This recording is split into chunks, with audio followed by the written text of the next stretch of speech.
Hiya, folks. Nice to see you. Pleasure having you here. My name is Dustin Cormier. This is How to Rock Astrology. We're going to round off our last tiny little video in this series. This is talking about how reincarnation and karma necessarily relates to the themes that Pluto deals with. I would say Pluto is very much describes the awkwardness of human meaning and purpose, which it necessarily involves sacrifice. And what that sacrifice is the old elements of self, the unconscious, the subliminal grip that we have on some kind of trance, some kind of agency that we are. It relates to this to the application of creation. We want to have a shadow which our light can transform. If we were all perfect beings living in the golden yuga, in a time where there was no resistance, no obstruction, everyone was spiritually happy, I mean, it would be rock and roll, and that's what we're ultimately moving towards again. But in order to get to that sort of place, some people say that happened 4,000, 5,000, 6,000 years ago in the Vedic age and such things. In order for that to ever happen either again or at all on the planet, it's going to require some shadow dimension of ourselves, which we need in order to actively purge and transform. This is why karma and reincarnation are necessary precursors to any conversation about what Pluto is meant to do here. It is the shadow and the light that the shadow implies. If there is a shadow, then there is light, and it is both in a very deep, transcendental way. So, let's see what Stephen Arroyo has to say about this particular dimension of Pluto. And as usual, folks, this is a live stream, so for anybody watching, feel free to make a comment, ask a question, and I'll speak to it as much as I can. Continuing on, Stephen Arroyo says about reincarnation, karma, and Pluto. Seen in the light of reincarnation and the law of karma, the influence of the planet Pluto might be clarified. For example, transiting Pluto has the effect of destroying and eliminating old psychological patterns, which can be seen as the residue from past lives and our past life thoughts and actions. If each person or soul has lived many lives in many different bodies, it seems reasonable that the memory and impressions of all these lives' actions and thoughts still lie in the unconscious mind. It then follows that such subliminal patterns of thought and action might easily become activated in our daily lives and interfere with our functioning as free, fully conscious entities. The transits of Pluto, therefore, serve to speed our evolution by severing our attachment to the old and making room for the new. In traditional psychological terminology, these unconscious conglomerates, which, according to Dr. Carl Gustav Jung, contain a definite psychic energy of their own, these are known as complexes. These psychological complexes, these psychic complexes, are alive and still influence the conscious life of individuals by means of various subtle yet insistent feelings. In relation to the theory of reincarnation, these concentrations of psychic energy can be seen as the results or karma of past thoughts, desires, and actions. Pluto's transits, therefore, often seem to wipe out much of this karmic residue in a particular area, allowing the individual a greater possibility of expressing himself thereafter as a psychologically free agent. The fantasies, the paranoia, and hallucinations that sometimes accompany Pluto transits are thus the result of this psychic residue being stirred up and forcefully pushed to the surface. In mythology, Pluto was always connected with the underworld. Just as the god Pluto held Persephone in the underworld, so the Pluto force in the individual horoscope symbolizes those old patterns and psychic wastes which hold us down and have to be eliminated. Persephone in this way is the spring. It's the opposite of Scorpio. It's the Taurus. It's the freedom to sort of let go and be Venusianly free through a proper Martian application of the unconscious and a grip of the unconscious. Those two poles being kind of constantly interacting with each other in all of us.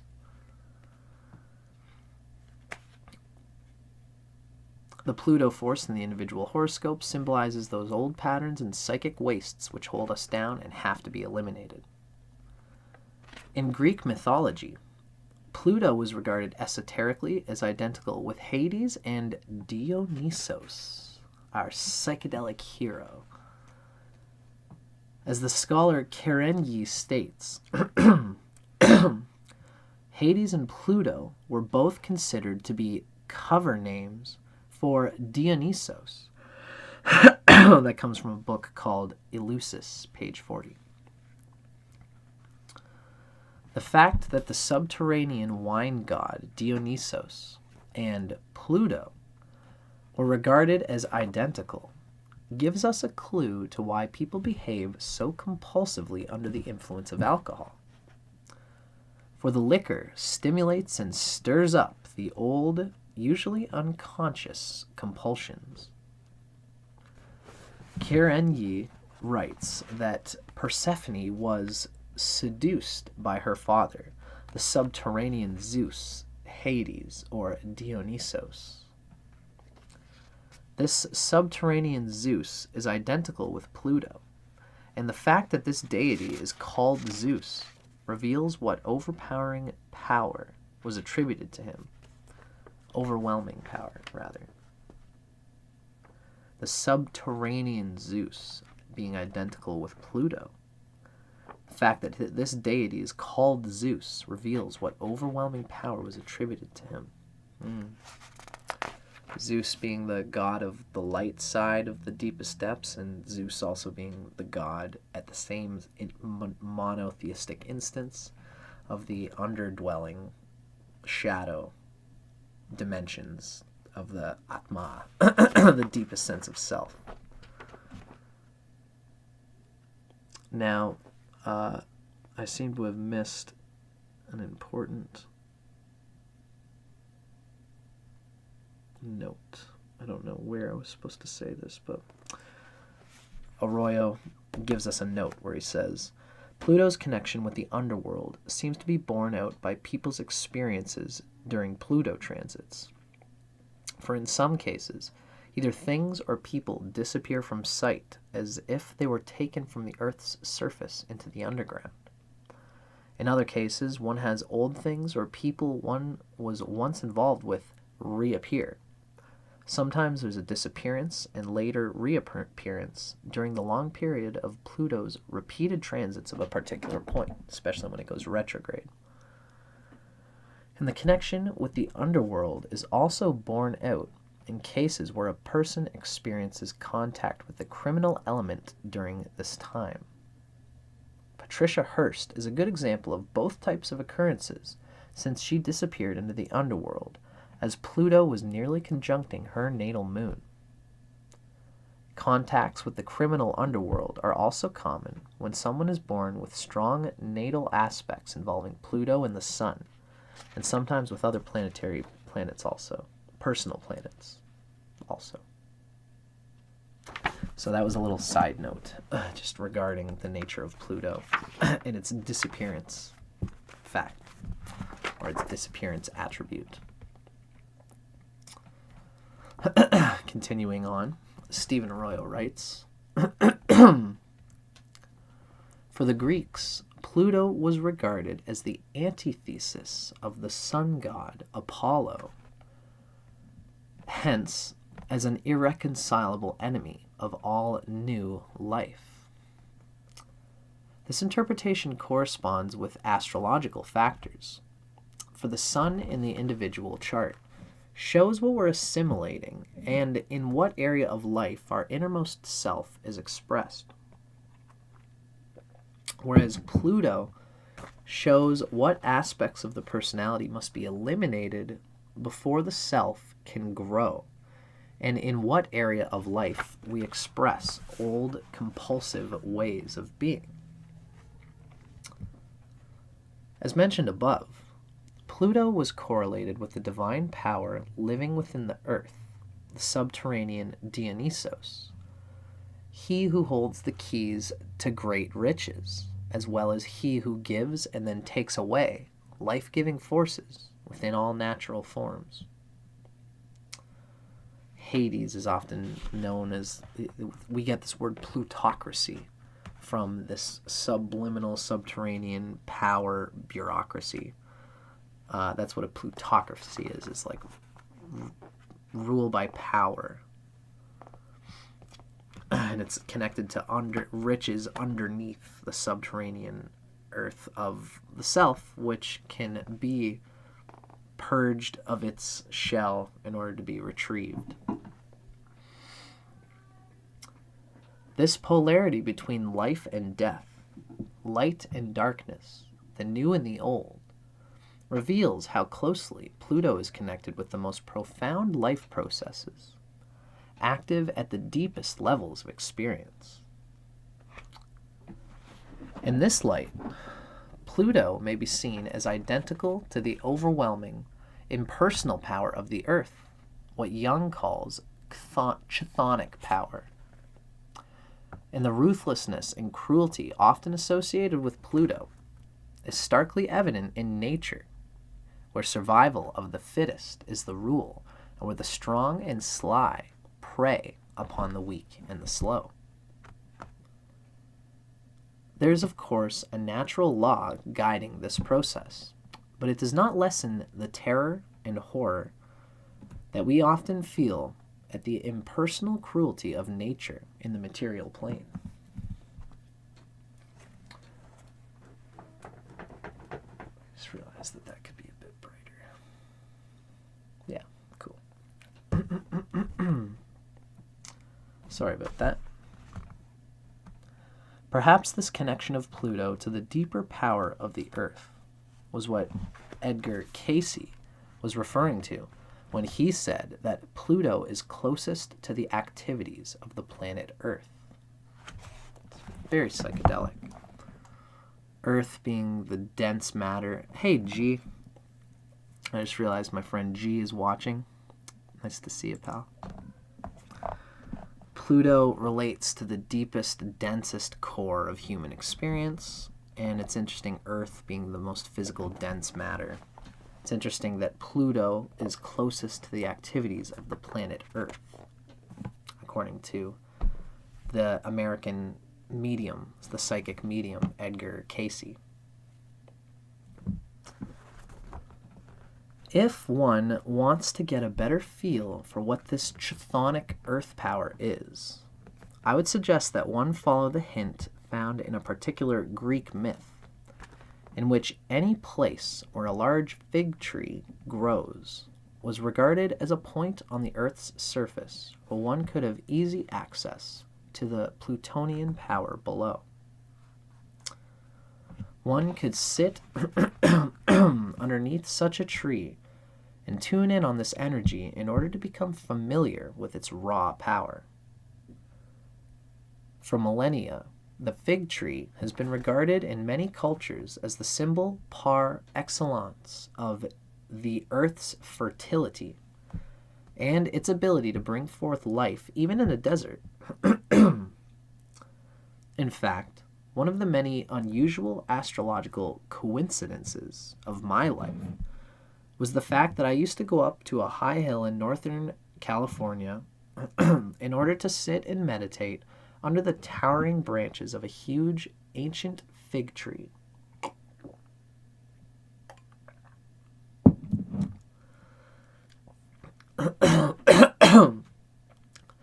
I was always powerfully impressed with the intensity of energy that emanated from that area, as if I was descending into the primeval mists of prehistoric times, times when one could still experience cosmic powers and energies with great immediacy. Even on a day when the outside and temperature was 110 degrees, the temperature under the fig tree was many degrees cooler.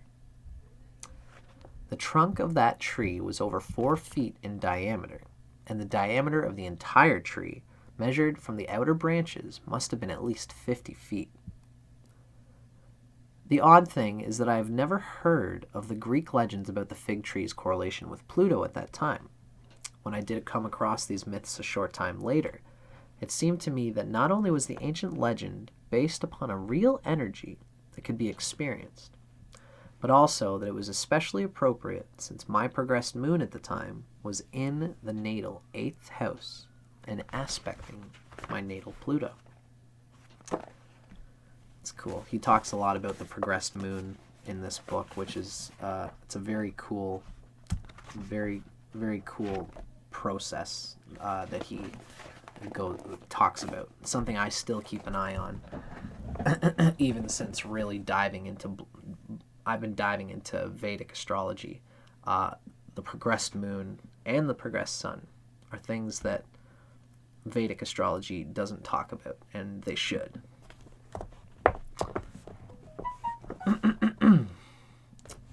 One of the paradoxical aspects of Pluto's nature is that its symbolism incorporates both the old life forms, which are ready to be eliminated, and the very power that will shatter those forms.